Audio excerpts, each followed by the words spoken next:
जाबाड़ film संघर्ष के किस्से, जिसके विलन लज्जा शंकर पांडे ने आशुतोष राणा को अमर कर दिया। मुंह में उंगली डालकर कर्कश डरावनी आवाज निकालने का आइडिया आशुतोष को कहां से आया था? जी, मेरा नाम है निक्षय मौर्य और आप सुन रहे हैं stardom chronicles with your story teller Nikshay Maurya. 1999 में संजय दत्त का बॉलीवुड में पुनर्जन्म हुआ। इसी साल वास्तव ने उन्हें एक अभिनेता के तौर पर दोबारा मौका दिलवाया। 13 फ्लॉप फिल्मों के बाद एक बड़ी हिट फिल्म तो मिली ही, साथ ही फिल्म फेयर अवार्ड से भी नवाजे गए। इसी साल एक और एक्टर ने अपना करियर बचाया। वो एक्टर थे खिलाड़ी अक्षय कुमार। जानवर ने उनके करियर को नई दिशा दी, पर जानवर दिसंबर में रिलीज हुई। इसके 3 महीने पहले भी एक फिल्म आई जिसने उनके करियर को एक जेंटल पुश दिया। उस फिल्म का नाम है संघर्ष। इसमें अक्षय के रोल के लिए आशुतोष ने कहा था, मुझे लगता है इस फिल्म के बाद अक्षय अभिनेता के तौर पर 2 कदम आगे खड़े दिखाई देंगे। उनका तो नहीं पता, पर आशुतोष ने संघर्ष में लज्जा शंकर पांडे को जैसे जिया, वो जरूर 2 कदम आगे निकल गए। आज हम इसी फिल्म के बनने गुनने के कुछ चुनिंदा किस्से आपके सामने पेश करेंगे। साइलेंस ऑफ द लैम्प्स की कॉपी।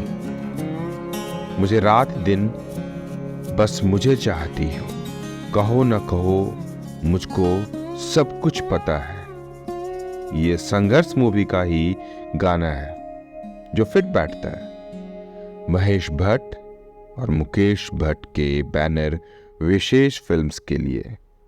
इस बैनर को अंग्रेजी और फॉरेन फिल्मों से इतना प्यार था कि हर दूसरी प्रोडक्शन किसी न किसी फिल्म का अनऑफिशियल रीमेक या अडेप्टेशन हुआ करता था।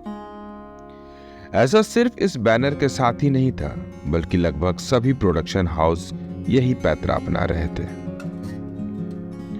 अनुराग बासु, जिन्होंने विशेष फिल्म्स के लिए कई फिल्में डायरेक्ट की, कहते हैं, उस दौर में यही नहीं था कि आप कौन सी फिल्म बना रहे हो, बल्कि ये था कि कौन सी अंग्रेजी फिल्म बना रहे हो।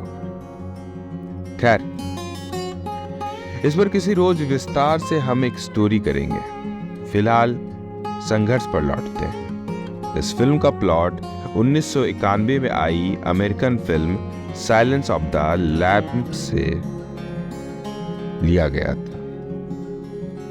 इस बात को कई जगह फिल्म के राइटर यानी खुद महेश भट्ट स्वीकार करते हैं। पर इस फिल्म की डायरेक्टर तनुजा चंद्रा इसके कहीं से इंस्पायर होने से इनकार करती हैं। उनका मानना है कि यह फिल्म भारत के ही एक पुलिस केस पर आधारित है। उन्होंने एक इंटरव्यू में कहा था, बस संघर्ष की साइलेंस ऑफ द लैम्प्स से एक लाइन की समानता है और वो है प्लॉट, जिसमें लड़की एक क्रिमिनल को पकड़ने के लिए दूसरे क्रिमिनल का सहारा लेती है। बस इसी जगह से हमने इसकी स्टोरी बिल्कुल अलग रखी है। ये पूरी तरह से एक भारतीय फिल्म है।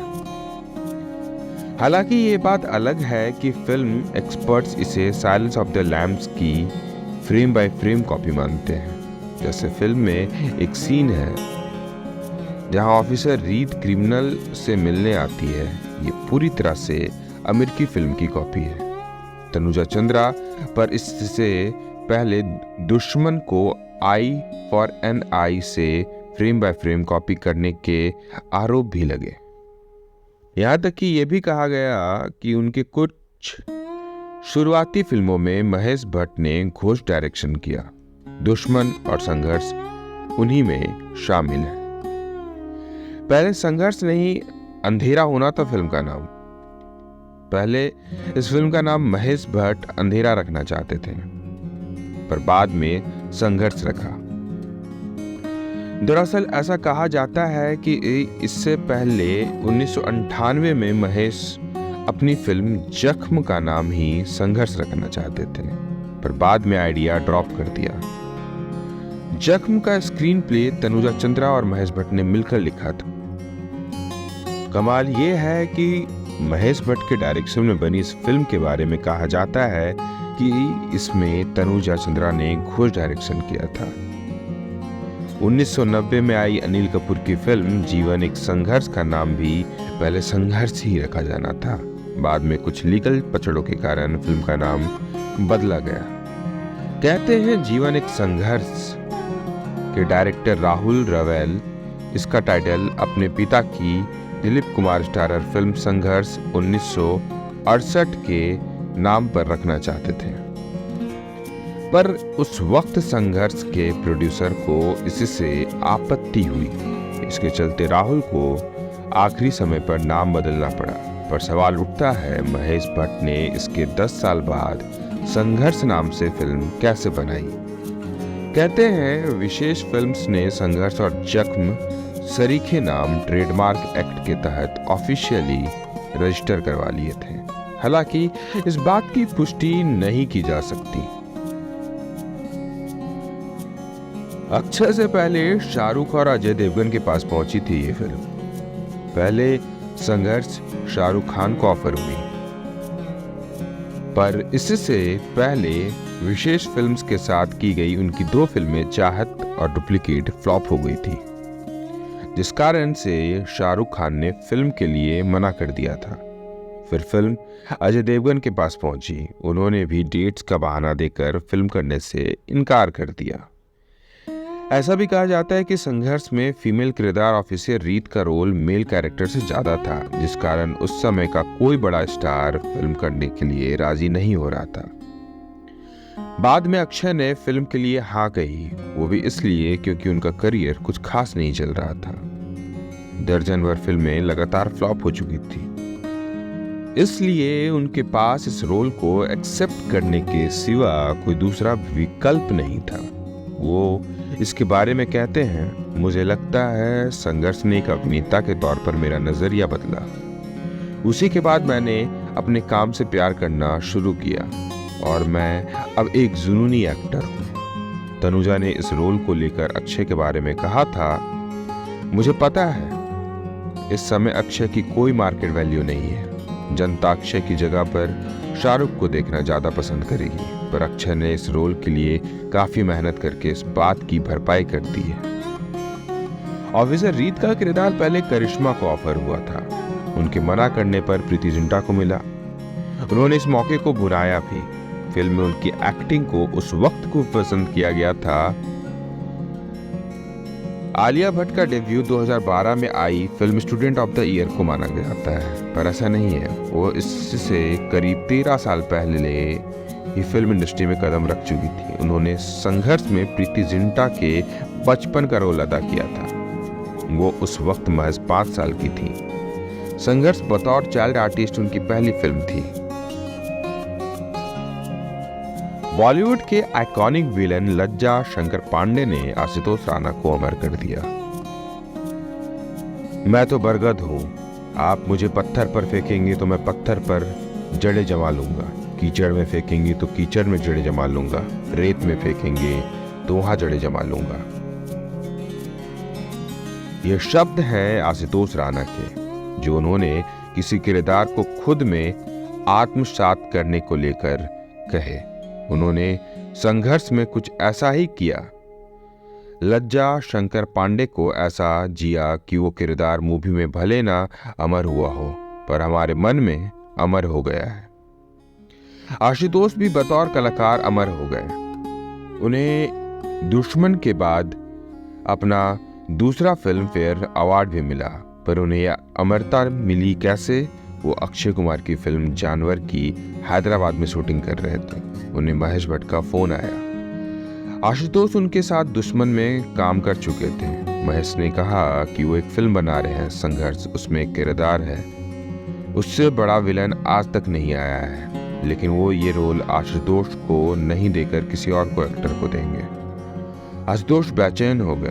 दूसरे दिन शूटिंग की छुट्टी थी। उन्होंने फ्लाइट पकड़ी और महेश के भट्ट के पास मुंबई पहुंच गए। वो उस समय ट्राम्बे क्लब में शूट कर रहे थे।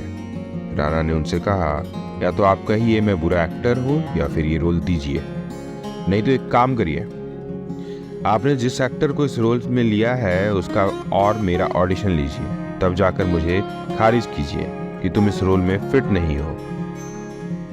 महेश भट्ट जोर से हंसे और बोले, मैं तो बस तुमसे मिलना चाहता था, तुम्हें बहुत दिनों से देखा नहीं था, चाहता था तुम आओ। आप समझ ही गए होंगे, रोल तो पहले से ही आशुतोष राणा को मिलने ही वाला था। खैर, जब राणा को लज्जा शंकर पांडे का रोल मिल गया, उन्होंने तैयारी की।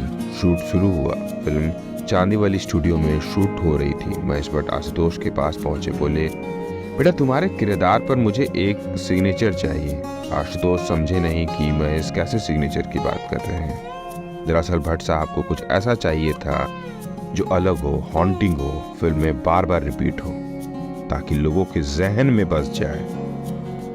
आशुतोष ने बहुत सोचा, फिर उन्हें नॉर्थ ईस्ट के मंदिरों में उंगली और मुंह के सहारे निकाली जाने वाली आवाज याद आई। ये आवाज बुरी आत्माओं को भगाने के लिए निकाली जाती है।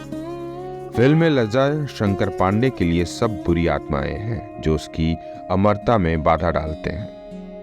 इसलिए राणा ने इस किरदार से यही आवाज निकलवाने की ठानी। भट्ट साहब को भी इसके बारे में नहीं पता था।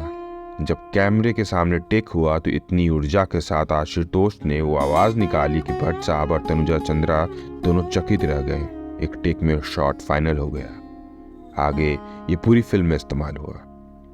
तो ये थी कहानी अभिनेता के रूप में अक्षय के पुनर्जन्म की और आशुतोष राणा के अमरत्व की।